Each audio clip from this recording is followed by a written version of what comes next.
Hello and welcome, dear viewers. Today we are looking back at 2023, an eventful year which provides us with many topics to talk about. As always, I welcome political scientist Professor Gerhard Mangott. Good morning. Good morning. And my colleague Alexander Stipsitz. Good morning. Good morning to you. Let's start with Israel. Israel has been a different country since the Hamas terror attack on October 7th this year.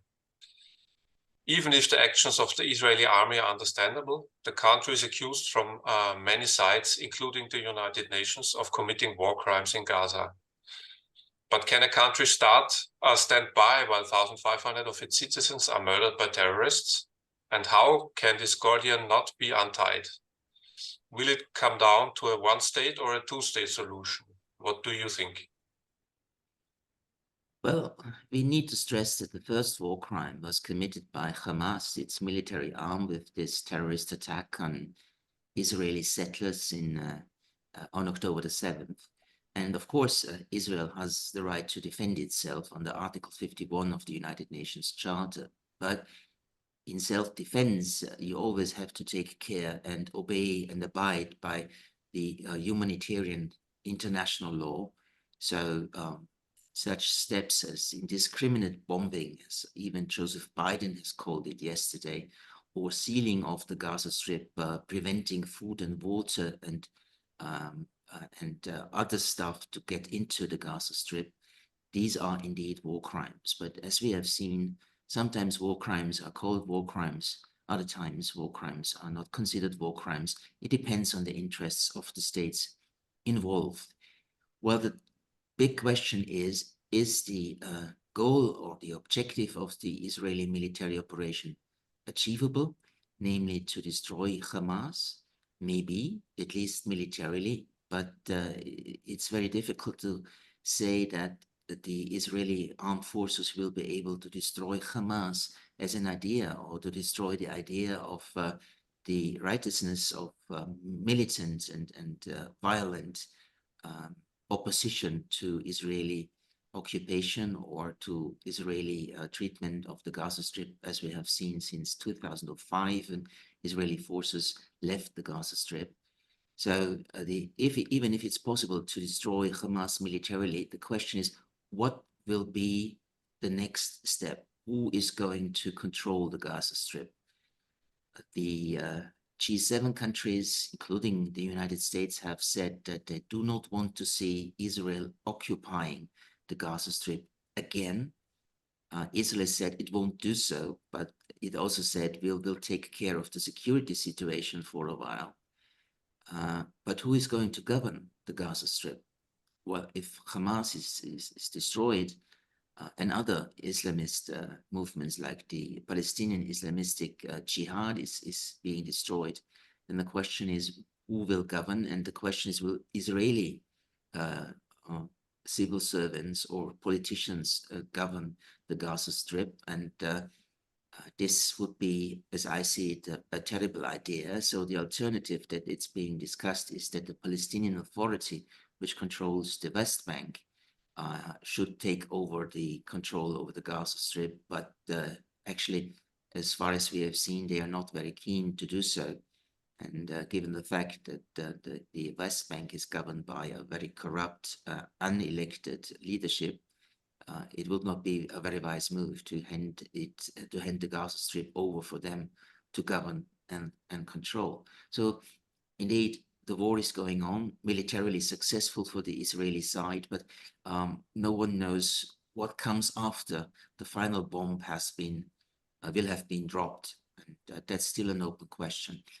I do think that one of the reasons why this situation escalated once more is the fact that the path to a two-state solution has not been open for a long period of time. The current Israeli government under Benjamin Netanyahu, and he has governed Israel for many years before, is not interested in a two-state solution. And the previous administration in the United States, the Trump administration, also wasn't interested in a two-state solution. So the path to such an outcome has been blocked for a very long time. And if you look now at how the public opinion in Israel has changed. We have to say that a great majority demands the resignation of Netanyahu after the war is over, but the most or the biggest beneficiary of the current situation is Benny Gantz, whose party is also not very open to a two-state solution. And it will also be difficult, even if that would be the case, to find a solution that both sides accept as legitimate. And so I think now this war will not bring us any closer to a two-state solution, although currently many governments, international governments, claim that after the war is over, a quick path to a two-state solution should be created and gone along. But I don't think that this is likely to happen. It will be in 1, 2, or 3 months' time, almost the same situation in the relationship between the Palestinians and the Israelis as it was before the October the 7th. May I for a moment? Having spent ample time in the region in 2017 and in the early 2000s, I'm very surprised how the neighbors of Israel are currently reacting, respectively not reacting. And I think one ought to revisit, and not here, but generally, what was going on before this happened, and where the peace process, especially the peace process between Saudi Arabia and several other neighbors of Israel was going, and what was going on within Israel's civil society at the time. I think this plays a huge role, and I will be very surprised to find out how much the Netanyahu government really knew about this impending attack. This whole thing is, of course, a dreadful mess, and it's so hard to have a non-emotional response depending on what side we are. I think it will again depend on where this peace process that happened before can be picked up on again. And let's see where this goes. It appears to me currently a little bit as if Saudi Arabia and others would be prepared to actually sacrifice the Palestinians as they have done before. So maybe the enemies of the Palestinians somehow in this situation are not as much the Israelis as the whole situation down there in the Middle East, which has to do with so much more. I'm also curious what might happen. We'll get back to that when, in case the 2024 election goes the Trump way. But I think that will have to do with a lot of issues that we will be discussing today. But again, to summarize this, I'm really curious how this whole thing happened, because I absolutely cannot believe that the security forces of Israel, the way the Mossad, the way I know it, and the CIA did not know this was about to happen in some way. That would be just unbelievable to me. And that is somehow the real scandal here. I have a feeling it was instrumentalized by the Netanyahu government. And if that turns out to be, well, what can you say? Well, we have reports that the Israeli military and civilian side had information about an incoming Hamas attack already a year before it actually happened. The problem obviously was that it was not taken seriously. The reports that we can read say that in the military intelligence sector, various people thought that such an attack would be too big for Hamas to undertake, that it would fail to do so, and particularly the political side, the government obviously, was concerned with other issues like the huge ongoing demonstrations against Netanyahu's government's assault on the Supreme Court of Israel. So there seems to have been a lot of incapable officials involved that this attack by Hamas was actually possible. And that's very surprising. But let us not forget, in October 1973, when the Yom Kippur War started, when Arab neighbors of Israel attacked Israel, Israel at the time was also very much surprised. It had not expected such an attack to happen. So maybe we have sort of a repetition of what we saw in October 1973. But obviously, had concerns raised by intelligence and military officers been taken seriously, this whole attack could have been prevented. Do you think there's a possibility that an international cooperation will take over Palestine, like from other Arabian countries, and govern it until there's a solution to be found? Well, that's also an option that is being discussed, but so far all the Arab governments have stated they have no interest in governing the Gaza Strip after the war, let alone to send their armed forces there to control the security situation. So they are not interested in doing so. And that makes the whole situation at least very difficult, to put it euphemistically. It's also debated whether an international UN-commanded peace security force should take over in Gaza, but it doesn't seem that there are very many states interested in taking over such a role. It will also be an open question who is going to finance the rebuilding of the Gaza Strip after this disastrous war, which destroyed so many buildings, schools, hospitals, and the like. And that's also an open question. What we have seen, what you, Mr. Stipchis, has said, is that over the past years, and it started already under the Trump administration, the US pushed for the normalization of relations between Arab states and Israel. And actually, those Abraham Accords, as they are called, were concluded between the United Arab Emirates, Bahrain, Sudan, and Morocco with Israel. And it is true that before the attack on October the 7th, Saudi Arabia was in a good path to sign such an Abraham Accord with Israel as well. But that's no longer actually the case, at least publicly, given the Israeli attack on the Gaza Strip. There is no way for the Saudi Arabian leadership to sign such an accord. Although we have to say in private, Saudi Arabian officials still say they are interested in such a normalization with Israel, but it's not possible now. It will have to be delayed into the future, maybe into the next administration of the United States, which will be a Trump administration. Do you have a fixed plan of continuing, Chris, or because this would be a great bridge?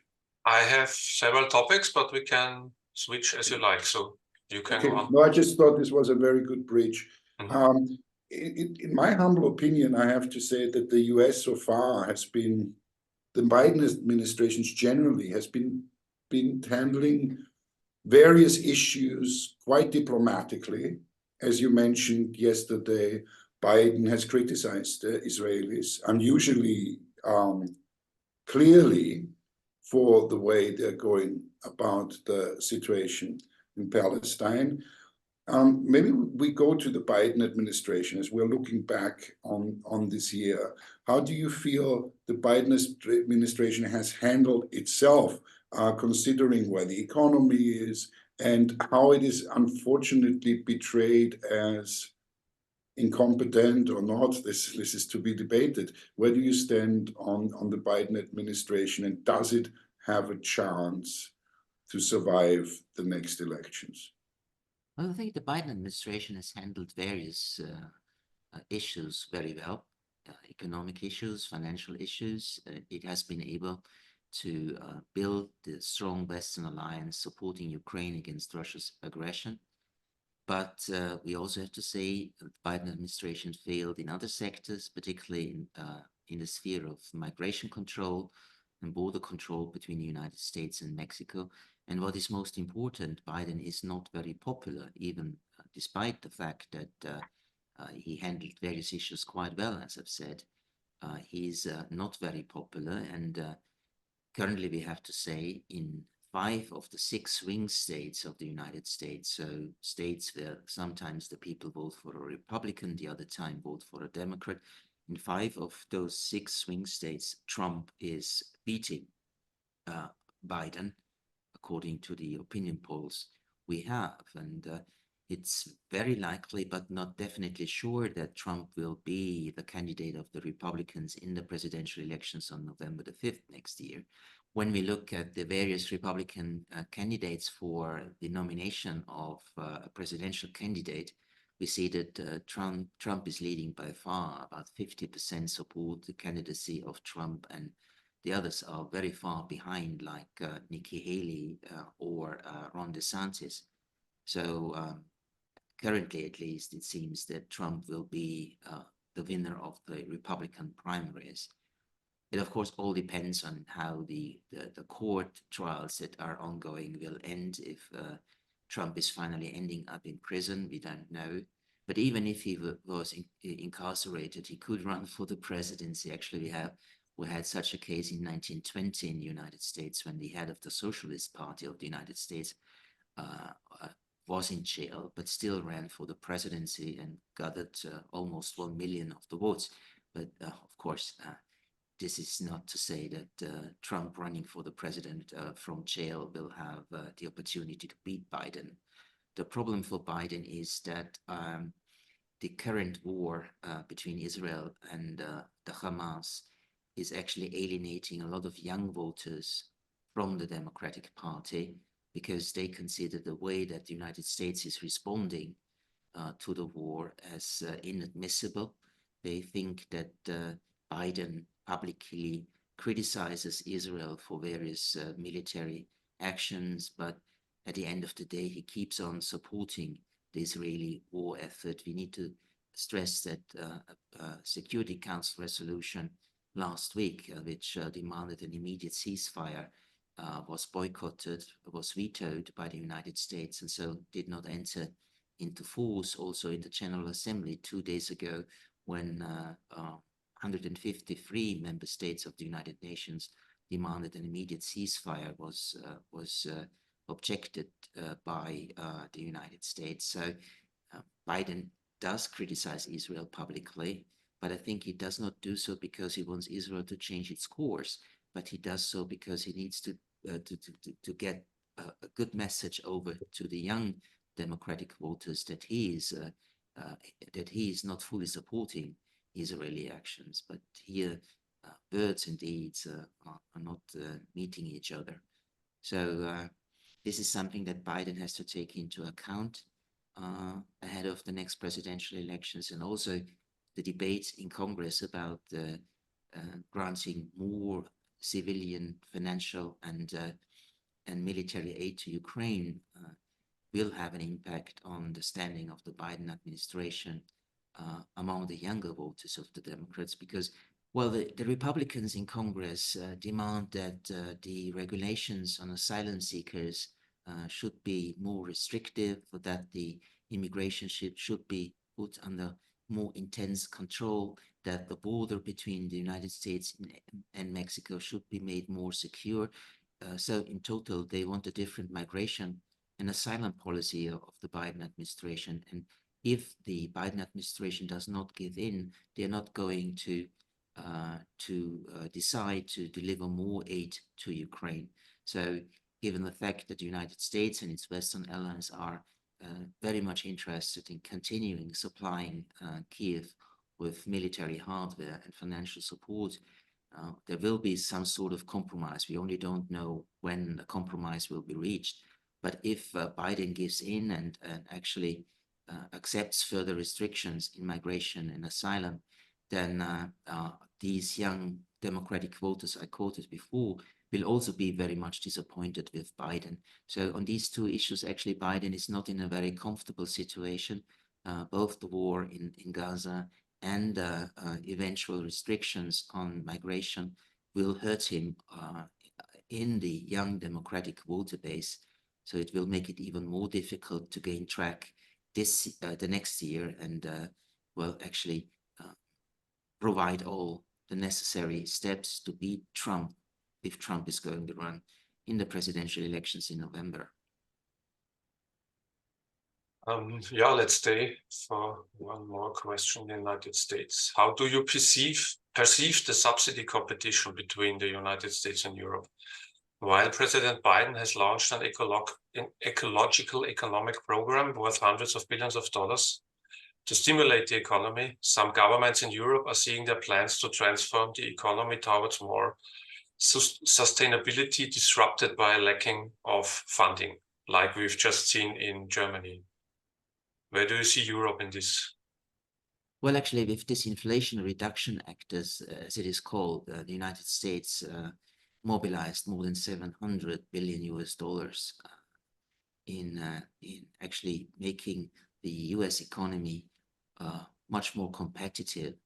The EU countries obviously lack the funds, or at least they say they lack the funds to do the same, but they needed to do the same, because what we have seen is that the EU becomes less competitive, that various branches of industries are relocating their production sites to the United States. We also see that the energy prices in the European Union are much higher than in the United States, which also means that European producers are less competitive on the world market. But the question is, how will the European Commission and then the European Council handle all this? What we can see is that it was the head of the European Council, Charles Michel, who in the recent days rejected a proposal by the European Commission to increase the EU's budget by about 99 billion euros. He cut it short, which also means that if the European Union is going to subsidy Ukraine in the next months with military and financial aid, other expenditures will have to be cut. And we see that proposals are that in the ecological spending of the European Commission, cuts will be made. We will see that cuts will be made in the scientific cooperation agreements inside the European Union and beyond the European Union. So it seems that the European Union is actually cutting spending on future issues of very large importance for the further development and competitiveness and ecological security of the European Union. So this is not a very positive development. But we also see inside some of the member states of the European Union that funding is lacking. And this is particularly acute, of course, in Germany, where the Constitutional Court actually has made a ruling which created a 60 billion euros hole in the Germany's budget. And this, of course, has to be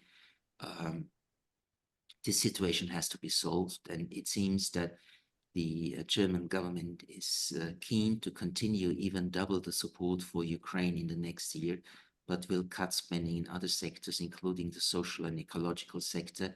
And so this is also not a very positive development to say. Of course, we should not enter a discussion where we say our social spending is going down because we need to support Ukraine and to play these issues off each other.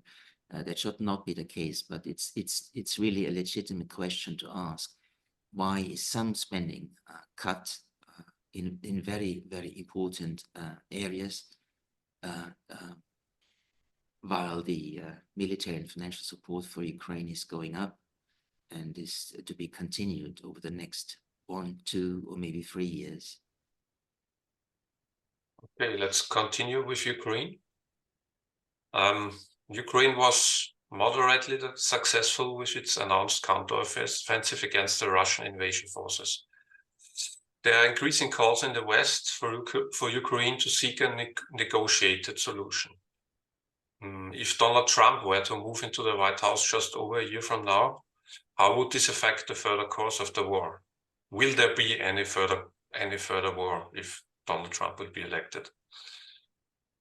Well, Donald Trump is one of the Republicans who say that the United States has supported Ukraine already very strongly, and many say too much. According to a recent opinion poll, 41% of the US population say that the United States has spent already more than enough on Ukraine. So this will be one of the topics that the Republican candidates, Trump or someone else, will actually use in the election campaign. Trump himself says if he's going to be the next president, then he will stop the war in 24 hours, which of course he always claims that he is the great deal maker. But if the financial and military support for Ukraine is not going down in the current final year of the administration, next year namely, then at the latest, the Trump administration will cut the support of Ukraine significantly. The big issue is where will the financial and military support of Western states for Ukraine go to? Well, there might be a compromise in the US Congress between the Republicans and the Biden administration about continuing the support. There might not be such a compromise, or the volume of support that Biden is asking for, namely $61.4 billion will be cut significantly by the Republicans. So if the support goes down militarily and financially, the situation for Ukraine will deteriorate massively. We have seen this year that the counteroffensive of the Ukrainian armed forces has not been successful, at least not as successful as had initially been expected and even hoped for by Western countries and, of course, the Ukrainian government itself. The Supreme Commander of Ukrainian Armed Forces has said in a commentary in The Economist a couple of weeks ago that currently we are in a stalemate. The front line is not moving significantly. And he said without a real high quality improvement of Western support, Ukraine will not be able to overcome this stalemate militarily. He was even immediately criticized by President Zelensky, and we have seen various signs of growing tensions between the civilian and military leadership in Ukraine over the past 6 to 9 months. So the big question will be if the offensive actually has to be declared as to have failed, and if there will not be significantly more military support for Ukraine in the next year to get away with the stalemate, then the pressure on Ukraine might be stronger to find sort of a negotiated solution. Of course, the official claim by the West has always been it's the Ukrainian government to decide the war goals, and it's Ukraine to decide when and if it enters negotiations with the Russian side. But this is just the public opinion or the public statements made by Western countries. The failure of this year's offensive and the expectation that an offensive next year will not bring significant changes at the front line has increased pressure from some Western governments to find sort of a negotiated solution, to at least sign a ceasefire agreement with the Russians and freeze the conflict, which the Ukrainian government actually is rejecting outright and is saying it will not actually accept and abide by Western pressure to negotiate with the Russians. And we indeed have to say, if the conflict will be frozen, then this would be sort of a victory for the Russian side, because if there's a ceasefire, then the Russians can consolidate their control over the occupied Ukrainian regions in the south and in the east. The Russian armed forces can be regrouped. They can be strengthened both with military hardware and personnel. And this would mean, that is the argument of the Ukrainian government, that in 2, 3, or 4 years, a refreshed Russian army might start to attack additional Ukrainian regions. Well, that is a valid argument.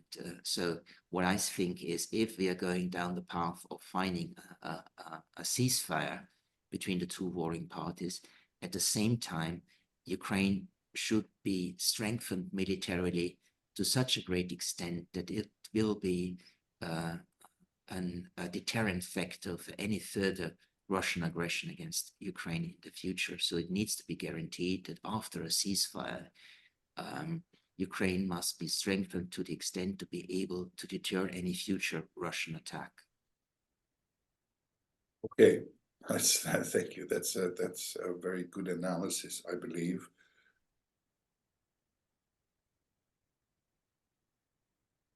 Is not yet the last chance for the Ukraine.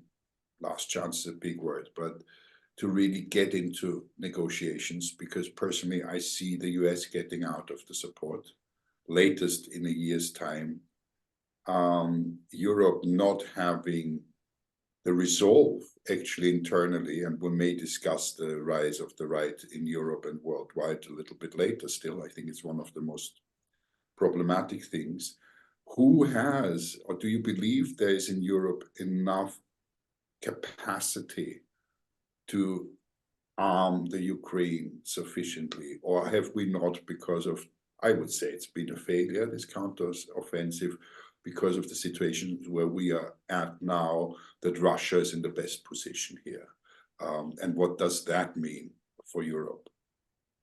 Is there still, I don't see it anymore, but is there still a chance?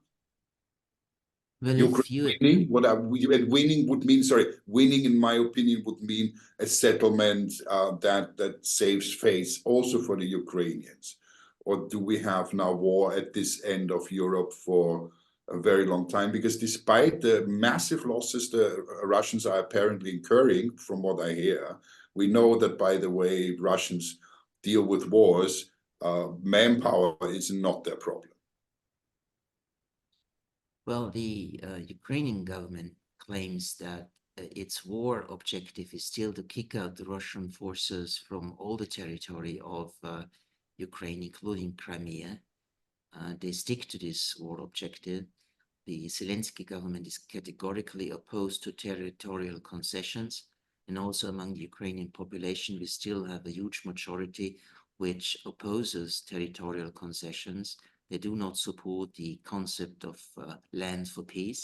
So in this sense, the Ukrainian position has been hardened, and there are no indications that this position will change. There are Western countries who communicate to the Ukrainian government that it may not be possible to achieve such a maximalist war objective, and that the Ukrainians should settle in for something less. But this is not what the Ukrainian government currently is accepting, and it will not abide by this pressure, which is not pressure by all Western countries. This is definitely not the case. Think about the Eastern Europeans or the Brits who continue to support Ukraine in this maximalist war objective. So this is not going to change anytime soon. And what we also have to say, the Russian side currently is not interested in negotiations about a ceasefire, because they have seen that the Ukrainian army has failed to change the front line. They see that the Russians are in advance in various areas in the region of Donetsk, in the region of Luhansk, and even on the territory of the region of Kharkiv. So the Russians are actually in better shape in this war at the moment than the Ukrainian armed forces. And what is most important, it seems that the Russian government is waiting for the outcome of the presidential elections in the United States. If Donald Trump is going to be the winner of those elections, if he indeed will change the policy of the United States vis-a-vis Ukraine, Russia expects to make even further territorial gains against a weakened Ukrainian army. So the Russians are waiting for November next year, and so they are not interested in negotiating with the Ukrainians at the very moment. So we have a situation where both warring parties don't want to negotiate at the moment and still think that they can settle the conflict on the battlefield. Both sides still believe so. I think we will see the war going on for the whole next year, and then everything depends on, as I said, the outcome of the US presidential elections. As you, Alexander, already have mentioned, not only in Europe, but almost worldwide, we are experiencing a strengthening of right-wing forces. From Italy to the Netherlands to Argentina, and maybe soon also to the United States again. And Austria. And maybe Austria, let's see, yeah. We see nationalism coming back into fashion. And the question is, what is the reason for this? Is this also maybe part of the partly exuberant globalization of the last decades, that many people today feel uprooted and now want to go back to nationalism and vote for nationalistic parties? Well, that's definitely one of the reasons for the rise of right-wing national conservative political parties. But there's more to it. It is, of course, also the dire economic situation in various European countries. Then, of course, maybe above all is the migration issue, the question of, or the issue of migration to Europe, particularly Muslim migration to Europe, has become one of the most crucial issues in the domestic politics of various European countries. That's been the case, of course, in Hungary, in Slovakia, now in the Netherlands, and it will also be a prominent issue in the US election campaign next year. So how to handle migration and how to integrate migrants, particularly Muslim migrants, into the host societies.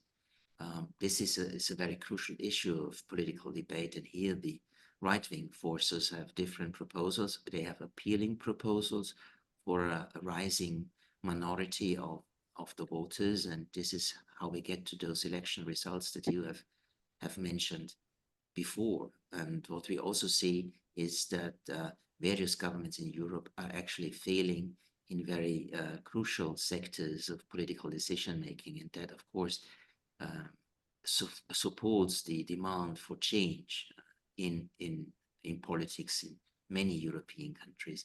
I think change is one of the crucial words that characterizes the political scene in Europe. People want something to change because they're not convinced that the incumbent governments are capable to solve the problems. May I point also, I think you're absolutely correct, but I think we need to also look at what is so horribly poetically called the woke debate. I think there is a strong global societal backlash against the liberal achievements that have been made since the 60s. And for me, that is actually the deeper underlying problem. And that mixed with a diffuse fear of the future in general, and in that place, of course, the climate debate, which ought not really be a debate anymore, the anti-science situation, all the things that happened throughout and beyond COVID. For me, what frightens me more, because when I talk to people, that seems to be their emotional justification for supporting what some in the middle would have never done before, supporting clearly right-wing policies. I do not know how to counter that because of the weakening of the press and media situation, and we're facing, throw this in now, with maybe the biggest change that occurred in 2023 with the rise of artificial intelligence and the impact that this will have on all of us. I think this fear, this societal fear of the future, for me is strongest impact, and I'd like to hear how you feel that we could deal with that, because it may manifest itself in those governments that we know once they're in, they will not release power anymore, which is again in the US the most prevalent fear now, that once Trump gets in, symbolically for all the other dictators, this will be, as somebody said recently, the beginning of a new dark ages. I don't know if I should feel about it so dramatically, but I have to admit I somehow do. Well, I do think that a great deal of the citizens of European states and beyond are upset about the economic development. Let's not forget we had the COVID-19 pandemic with all the restrictions involved. We have had more than a year of rising inflation, huge inflation almost all over Europe. Interest rates have been going up, which also is a burden on the households. So the fear that the future might get worse and worse is widespread among the citizenship of countries. And this, of course, this fear also gives a very strong emotional foundation for the political debate in these societies. And how can you deal with emotions? How can you actually change emotions with what is considered to be a reasonable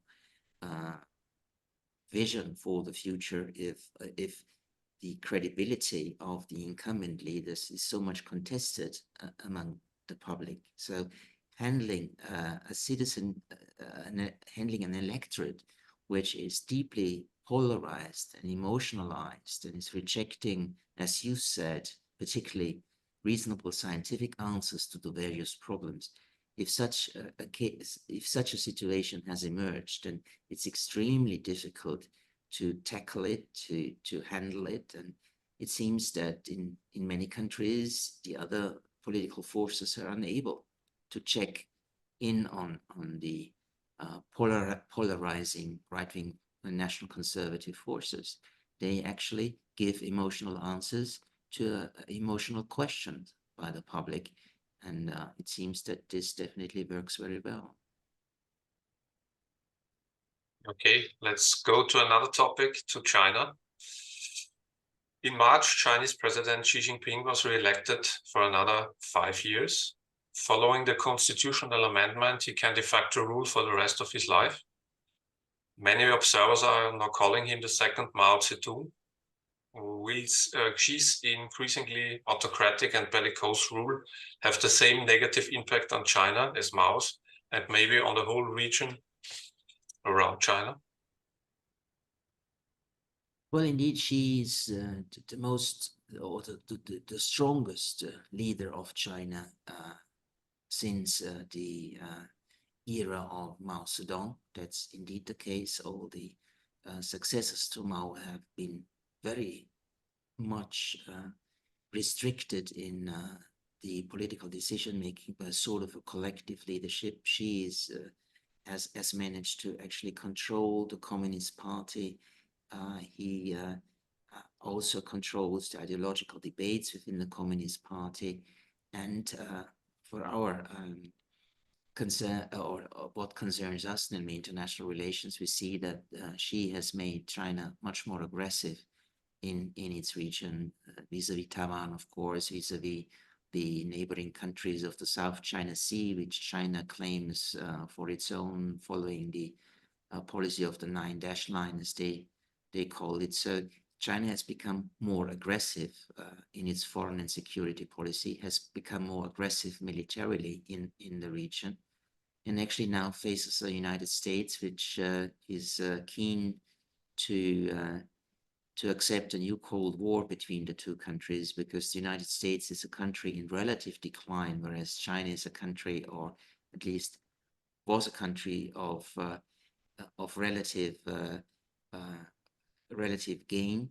And in such situations in history, there's always the fear that the dominant state who is going down, who loses power, initiates a conflict, a confrontation, or even a war with the ascending power, in this case China. And that, of course, is the most difficult and the most dangerous situation, that the relationship between the United States and China, which is a relationship of rivalry and competition, will turn into a relationship of confrontation.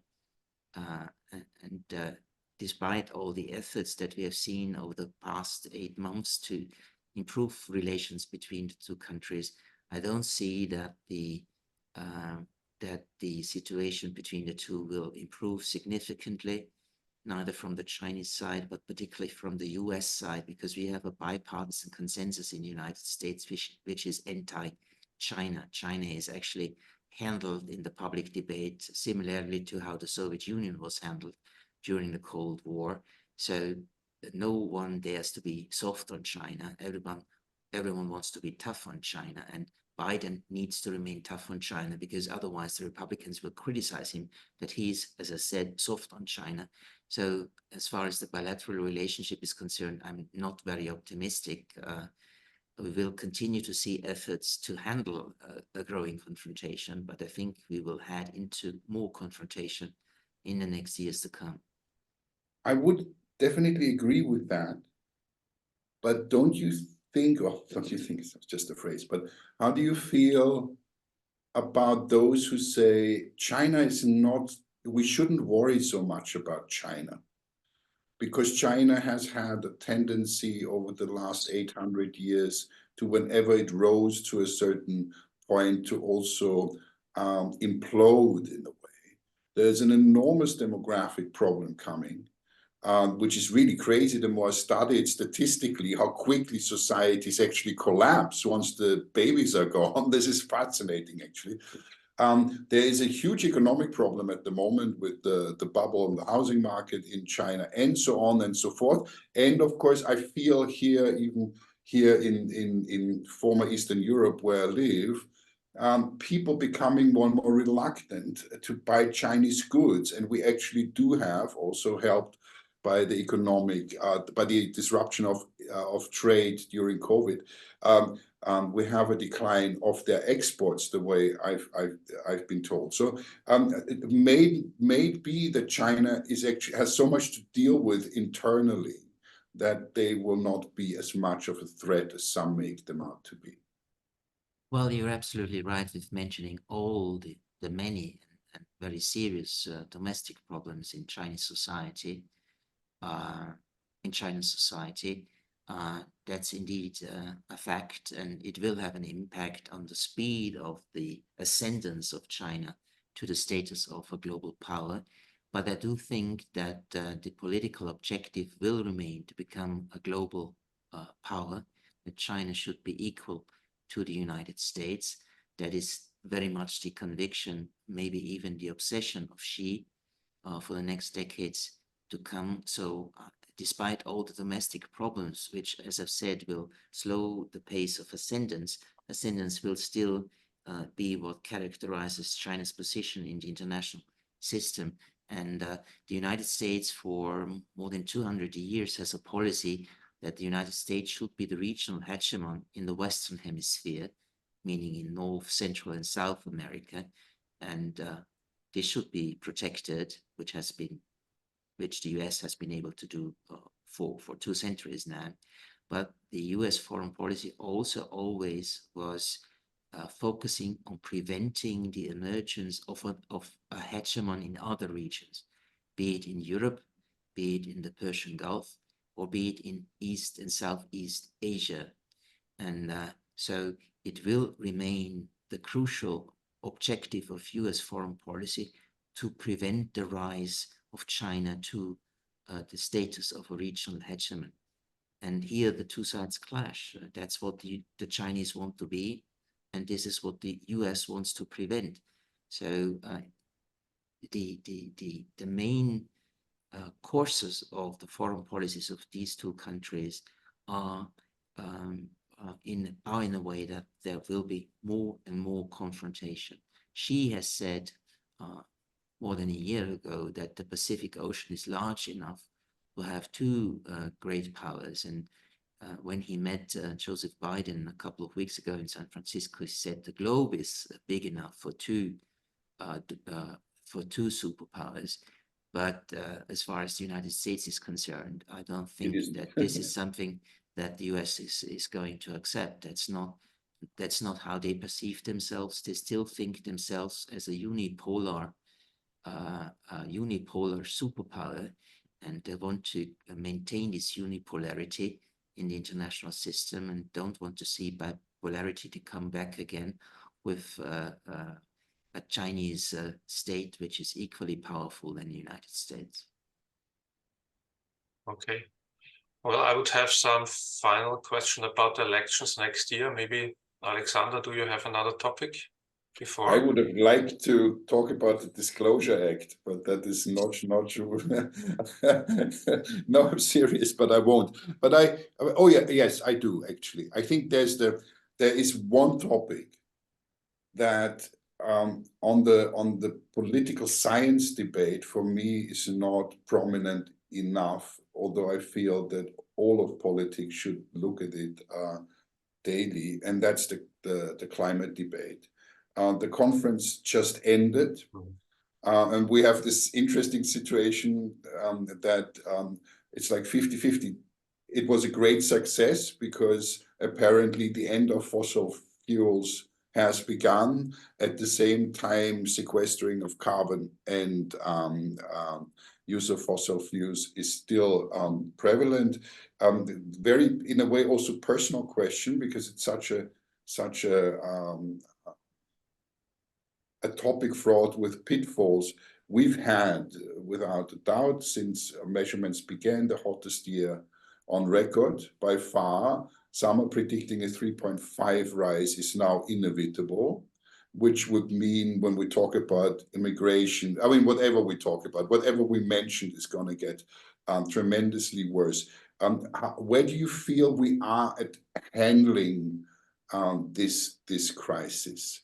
Because that also has everything to do with China and the US. It has to do with everything. So where are you standing, looking back at this year personally and as a scientist, a political scientist on climate change?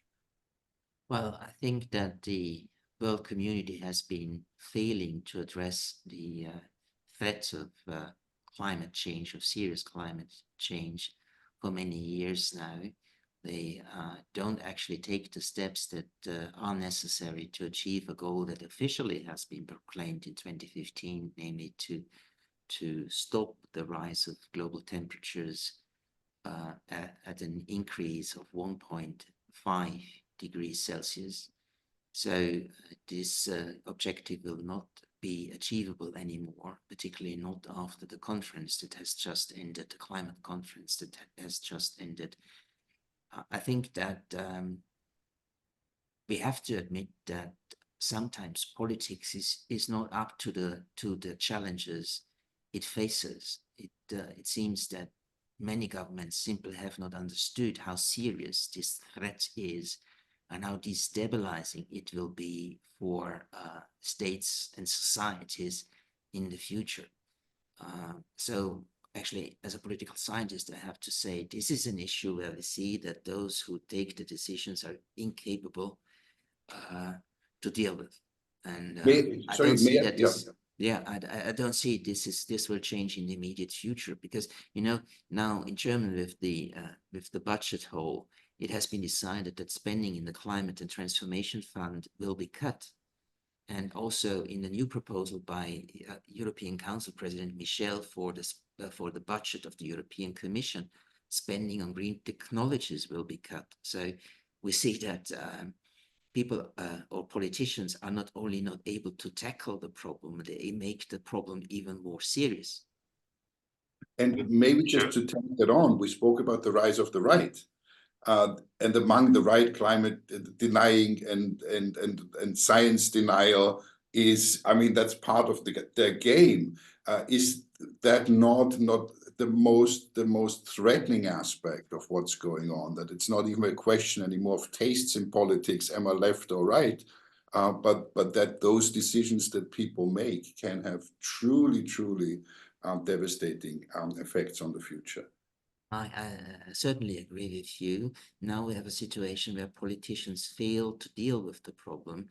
If the right-wing turn continues or will continue, then we will have governments who simply deny that there is a problem at all.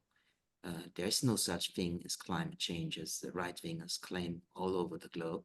So this will make the situation even more serious. And so I'm not actually a man of optimism when it comes to the success of governments to deal with what is going to be a very powerful climate crisis unfolding over the next decades.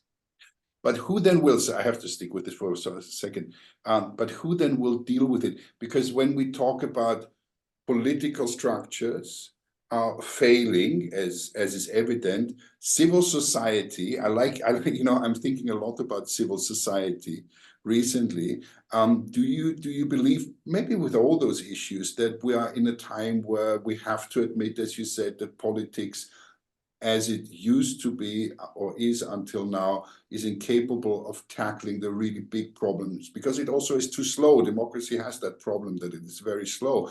Do you see indications, you have a huge university background, that there is something coming, a groundswell of a reasonable civil society globally that might be able to deal with those problems? Because otherwise I don't see an alternative. Well, of course, there is a very strong civil society activism in favor of saving the climate, preventing the climate crisis, at least to the extent that it is still possible. But when we look at the political spectrum, the party spectrum, we see that those civil society forces actually are not strong enough actually to turn into green majorities or more green political governments in European countries. So there is activism, yes.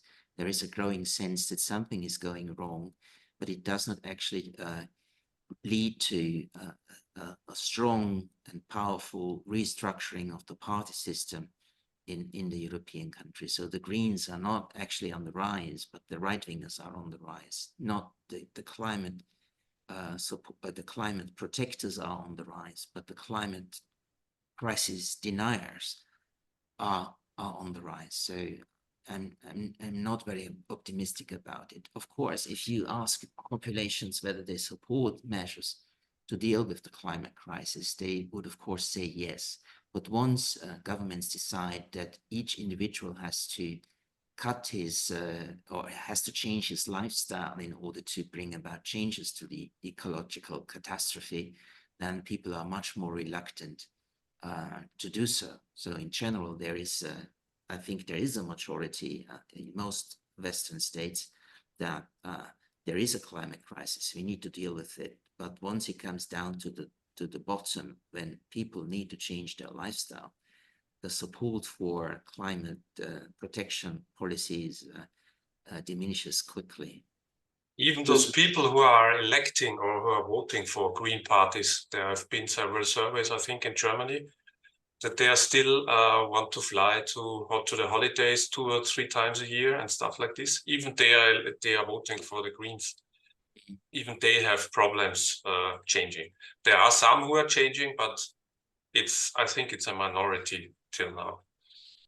But generally, beyond that, you said something that I find incredibly fascinating. So even in times where civil society is very active and never has had a chance to be as active as it is now, and will become even more so due to social media and stuff, but even then it has to be channeled and it has to be realized within the political structure of parties, parliaments, and so on and so forth, to be really effective. Is that what you're saying? So yes. Unless that, okay, right. So that's the political structure as we have it is that important. And I think sometimes people fail to understand how powerful it really is. Thank you.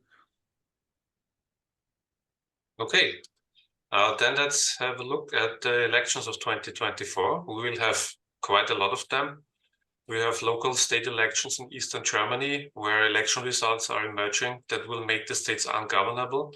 Like I think in Thüringen, we will have approximately 30% AfD, 30% CDU, and 30% Die Linke. And I can't imagine how those 3 parties can find any common ground to govern. Then we have the elections in Austria, of course, where I don't think that we will get a right-wing government, but that's only my opinion. Then we have the European Union elections, which are very important, which will most likely see a strengthening of national parties. And of course, we have the US presidential election in early November. So how big of a change will we see next year after these many elections in the world politics? I can add that we will also have elections in the United Kingdom next year. Oh, okay. Which at the current state Labour is most likely to win and form a new government, but in various aspects of foreign policy, Labour is actually supporting the same course as the Tories have actually formulated over their past years, particularly when it comes to Ukraine, for instance. So I don't think that the election in the UK will have a significant impact on the war in Europe. Other elections, of course, might be destabilizing, like those elections you have mentioned in the German Bundesländer, particularly in the East, and also the German political system has to deal with the significant rise of AfD and the effect that Friedrich Merz, the head of the Christian Democratic Union, is moving the party to the right in order to tackle the challenge by AfD, but it will not have real global repercussions. There won't be elections in France next year. We will have elections in Russia, which of course also will not change the course of events, because this will not be a free and fair election. And the electoral victory of Vladimir Putin is, of course, guaranteed. But as you've said, we will have one crucial election, and that is the US presidential election. This is the most important, by far the most important election we will see next year. The elections to European Parliament, of course, will be an indicator of how people in the European Union think. It may well bring a move to the right in the European Union. But then again, the European Parliament is getting more powerful, but it's not that powerful actually to change the foreign and security policies of the European Union. This is decided by the heads of state and government of the 27 EU member countries. So I think, yes, we'll have many elections, but the most crucial one, by far the most crucial one, will be the US presidential election. And things could look very different in a year from now if a Republican is going to win the elections, or at least say a Trumpist Republican is going to win the elections.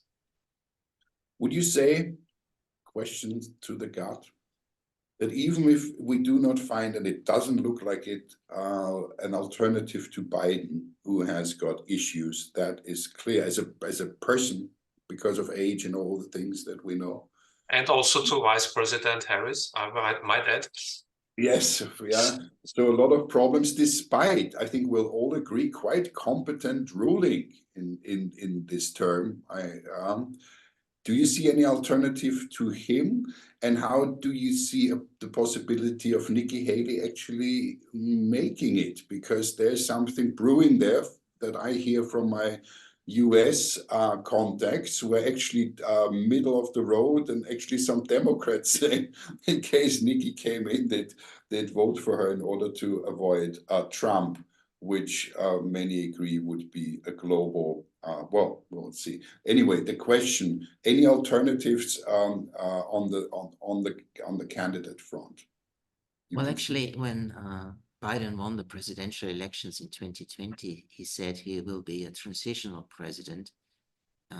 This was interpreted that he will serve as president only for one term, and that his vice president, Kamala Harris, will be strengthened during his rule and be the contender for the presidency in the 2024 elections. But the performance of Kamala Harris was very poor, and so she's not an alternative anymore. She's not considered to be an alternative to Biden anymore. The problem is that the Democrats obviously seem not to have a credible alternative to Biden. So even if Biden would not have personally decided to run again, maybe the Democratic Party would have had to convince him to run again, because of the lack of competent younger professionals and politicians inside the Democratic Party. Yes, indeed, Nikki Haley, the Republican, is gaining strength ahead of the Republican primaries. She's now in second place. She has actually taken the second place from the Florida governor, Ron DeSantis, but she's still very far behind Donald Trump. But I think that Nikki Haley will become the threat to Trump's candidacy in the Republican primaries next year. It will not be Ron DeSantis, let alone some of the other contenders, but it will be a duel between Trump and Nikki Haley. Nikki Haley, for instance, would of course continue with supporting Israel, supporting Ukraine. She also will continue in confronting Russia and confronting China. And she also does have a very conservative view on various issues of societal diversity. So, well, maybe she might not be as worse as Trump, but I don't think that Nikki Haley as US president will be a development we should be very happy about. Just for fun, predictions. I predict a very narrow Democrat win because I have to believe, after so many years in the US, that people do not go the fascist way. What do you say? Well, currently, I think Trump would beat Biden. according now, to all currently. the service we have. But this can change, of course, over the course of next year. And I think at the end of the day, we will see an anti-Trump coalition making Biden the president again, not because they support Biden or are very fond of Biden, but they want to prevent Trump from returning to the White House. And I think this will bring, as you say, a narrow victory for the Democratic Party. But it's difficult to say. So many things can happen over the next 12 months. So predictions at this stage are very, very difficult. Maybe one should not make predictions now. But if I am asked to do so, then I think, as you do, that the Democrats will win the presidential elections again. Let's hope so. Let's Okay. bet on it and we'll Yes. find it. I think we know some people who could facilitate that. Thank you so much. So good to see you. And take good care over the holidays. And we may just gather again to discuss all of this, which always helps me to think about it more clearly. Thank you. Definitely next year, yeah, we will see each other again, yeah. Thank you for doing the conversation with me. I appreciate that. And of course, have a happy Christmas or happy holidays. And I'm happy to see you again next year. Maybe be well till the end of January or some date. Naschledanou. Ciao, ciao. Ciao, ciao. Goodbye. Bye-bye.